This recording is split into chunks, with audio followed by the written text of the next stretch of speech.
ಸಾಸಿರದ ಯುಕ್ತಿ ಸಾಹಸವನೀ ನೆಸಗುತ್ತಿರು, ಲೇಸು ಫಲದೊರೆಗೆ ನಿನ್ನೆಲ್ಲ ಪೌರುಷಕಂ, ಶೇಷ ನಿನಗುಳಿವುದೆಂತಾದೊಡಂ ನೋವಿನಿತು, ಸೈಸದನು ನೀನಳದೆ ಮಂಕುತಿಮ್ಮ.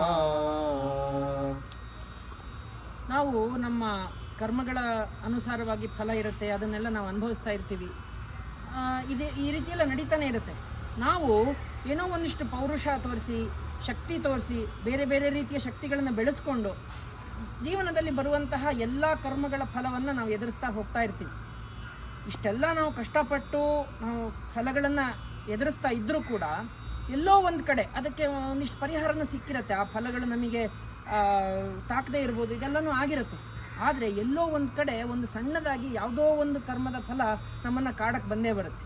ಕಳೆದ ಒಂದೆರಡು ಕಗ್ಗಗಳ ಹಿಂದೆ ಕೂಡ ಗುಣಪ್ನವರು ಇದನ್ನೇ ಹೇಳಿದರು. ಈ ರೀತಿ ಆದಾಗ ಒಂದು ರೀತಿ ನೀನು ಜೀವನವನ್ನು ಚೆಲ್ಬಿಡಬೇಡ, ಅದನ್ನು ಗಟ್ಟಿಯಾಗಿ ಧೈರ್ಯದಿಂದ ಎದುರಿಸು, ಯಾವುದೇ ರೀತಿಯ ಅಂದರೆ ಹೇಡಿತನವನ್ನು ತಂದ್ಕೊಳ್ಬೇಡ ಅಂತ ಹೇಳ್ತಾ ಇದ್ದಾರೆ ಗುಂಡಪ್ಪ. ಅರ್ಥ ಮಾಡ್ಕೊಳ್ಳೋಣ ಇದನ್ನು. ನಮಸ್ಕಾರಗಳು.